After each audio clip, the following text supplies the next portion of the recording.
Hi, in this discussion we're going to talk about handling touch events. Touch events are just one of many types of events that happen on an iPhone or an iPad. We also talk about environmental events, things like accelerometer events, gyrometer events, but we're going to leave these for a more advanced course. Touch events, though, happen all the time, and we're already responding to touch events. Every time you touch a controller, or a user interface control, something happens. And we have handled that through the target action kind of design pattern. But any touch on a view controller or a view is interceptable, and we can respond to that touch event in a variety of different ways.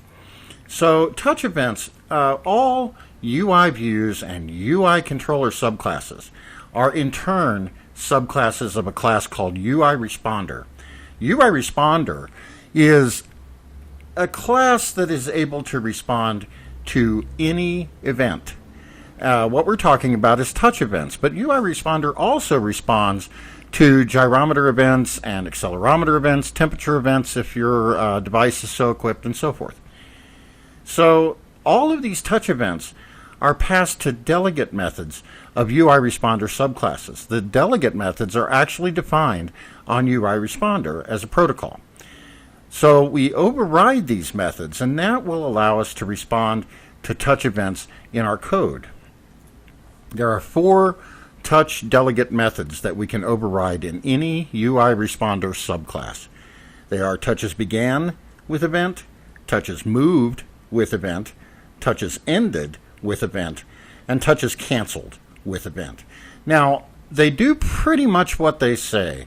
When a finger first goes down, the touches began event will be called. When fingers are already down and they begin to move, that's touches moved. When the finger comes up from the screen, that's touches ended. So what's touches canceled? How does somebody cancel a touch? Well, really, the user doesn't cancel the touch. On an iPhone, let's say, some other event will interrupt the touch. The classic example of this is the iPhone rings. All touch events are then canceled, and we have the opportunity in touches canceled with event to respond to that and clean up real quick for the next series of touches so that we don't get stuck in a bad state in our application. So the touches parameter is an NS set. And what is this a set of? Well, this is a set of all simultaneous touches for that touch event. So it's a set of UI touch objects. One UI touch for every finger that's touching the screen at that point in time. So a very common pattern is to verify that only one finger is touching the screen and then set a UI touch object to that single touch. And what we do there is we get the count of touches in that set, and if that's equal to 1, then we instantiate touch as a UI touch object, and that will be touches any object. Any object from a set of 1 is the member of that set. And then from there, we go ahead and write our response code. So we'll see this kind of code all the time.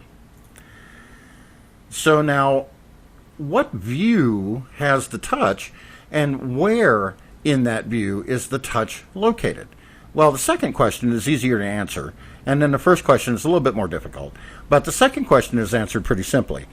Touch location in view, the location in view method, returns a CG point that contains the XY coordinate of the touch.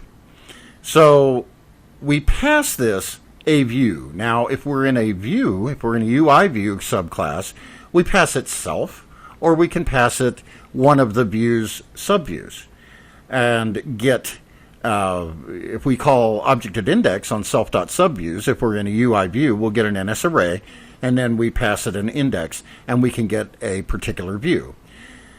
Now, we can also check to see if a touch is out of bounds in a view by getting the location in view of the view we want to test and seeing if X or Y is negative or bigger than that view's frame or bounds, size, dot, width, and height.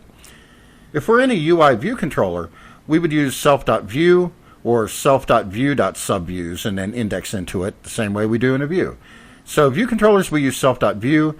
In a UI view, we use self or self.subviews.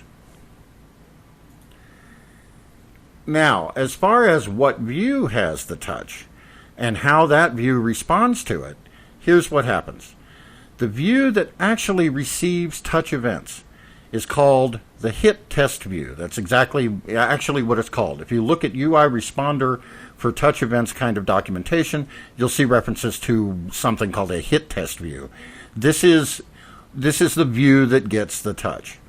Now, if the hit test view doesn't handle the events, in other words, it doesn't override these touch handling methods, they're passed up the chain of UI Responder subclasses for handling. So let's say a view which is a subview of the main view, which is the view of a view controller.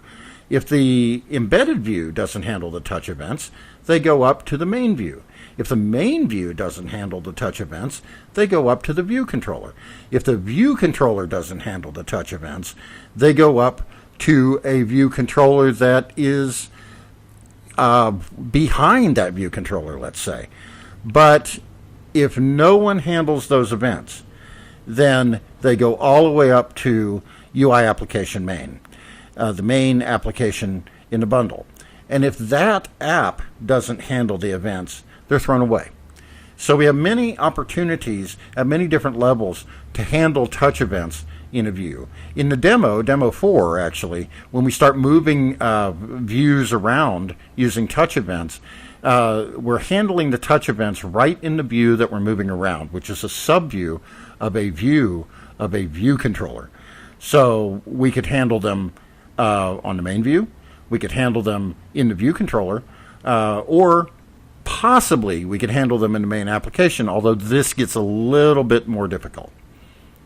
So that's it. Take a look at the demos, and touch events are really very easy to handle, and you'll find that out as you look at the demos. Thank you very much.